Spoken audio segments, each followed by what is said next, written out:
Chaque alpiniste a sa façon de voir la montagne et de la vivre. Et c'est ça qui est le plus beau, parce que quand tu commences à 20 ans, tu cherches la performance. À 30 ans, c'est plutôt l'endurance et puis tu cherches des trucs longs. Puis à 50 ans, tu es plus dans le contemplatif. Et voilà. Et donc, dans ta vie d'alpinisme, dans la même montagne, et peut-être quelquefois même sur le même sommet, tu vas le gravir dans différents itinéraires. Et puis tu auras toujours le même plaisir. Et c'est cette magie-là. Et chacun le vit à sa façon, mais moi c'est comme ça que je le vois. Jean-François Collignon est guide de haute montagne ici à Chamonix et c'est Amandine qu'il va aujourd'hui accompagner et épauler grâce à ses précieux conseils jusqu'au sommet de la Petite Verte. Nous sommes à quelques pas de l'arrivée du téléphérique des Grands Montées et cette course est connue comme étant une bonne introduction à la pratique de l'alpinisme. Voilà, Amandine. Alors c'est là qu'on va. Voilà, la Petite Verte, tu vois la trace avec les gens, ils passent le petit col à droite et puis après ça devient un peu plus technique pour monter au sommet de la Petite Verte. C'est impressionnant, ça donne vraiment envie d'y aller, mais d'un autre côté il y a la petite appréhension quand même parce que ça a l'air raide vu d'ici. Donc on va voir ce que ça donne, mais ça donne vraiment, c'est impressionnant, on change de monde. En dehors d'une tenue adaptée, casque, baudrier et crampons font partie de l'équipement de base de l'apprenti alpiniste. Un matériel simple avec lequel il faut se familiariser. Et on va passer au-dessus de crevasses qu'on ne voit pas forcément. Donc systématiquement, on s'encorde. Donc là, je vais te faire un petit nœud d'encordement avec cette belle corde sur laquelle tu feras attention de ne pas marcher. Parce qu'avec les crampons...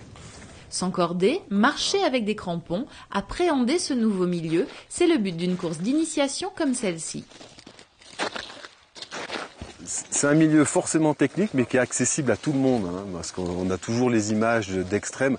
Mais l'alpinisme, ça commence comme aujourd'hui par une course d'initiation où on met juste un pied devant l'autre, on apprend à marcher avec les crampons et il faut commencer par le début et après progresser tout en douceur.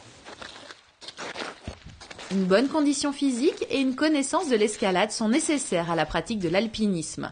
Et parce que dans cette discipline, on alterne souvent entre terrain rocheux ou enneigé, il est important de commencer par l'école de glace sur la mer de glace. La progression vers des randonnées glaciaires ou des ascensions de sommets se fait progressivement.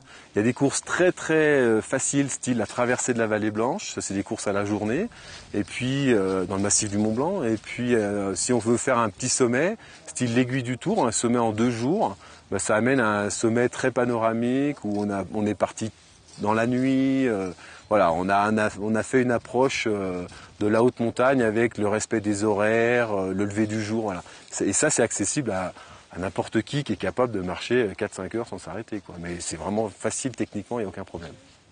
Retour avec Amandine. Son sommet à elle aujourd'hui, c'est la Petite Verte. Et cette ascension aura été riche en plaisir et en émotions, avec l'extrême satisfaction d'arriver en haut de cette étape incontournable d'apprenti alpiniste. Voilà, il y a un peu de difficulté quand même, des moments où ça passe, enfin on serait en bas, on se dirait que ça passerait pas.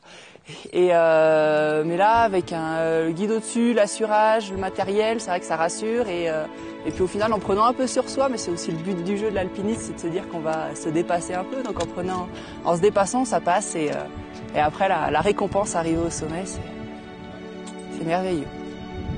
Le massif du Mont Blanc reste un territoire extraordinaire pour pratiquer l'alpinisme. Ce n'est pas pour rien qu'il est aussi fréquenté. Mais les guides de Chamonix sauront vous dévoiler d'autres chemins en dehors des sentiers battus pour découvrir l'immensité de ce massif. Et finalement, comme une récompense, après tous ces efforts, vous pourrez enfin gagner le sommet du Mont Blanc. Le Mont Blanc, ça reste le toit de l'Europe et ça, on ne pourra pas lui enlever. C'est un sommet effectivement d'émotion, mais ça doit être un sommet d'émotion parce qu'il a dû être préparé. Voilà.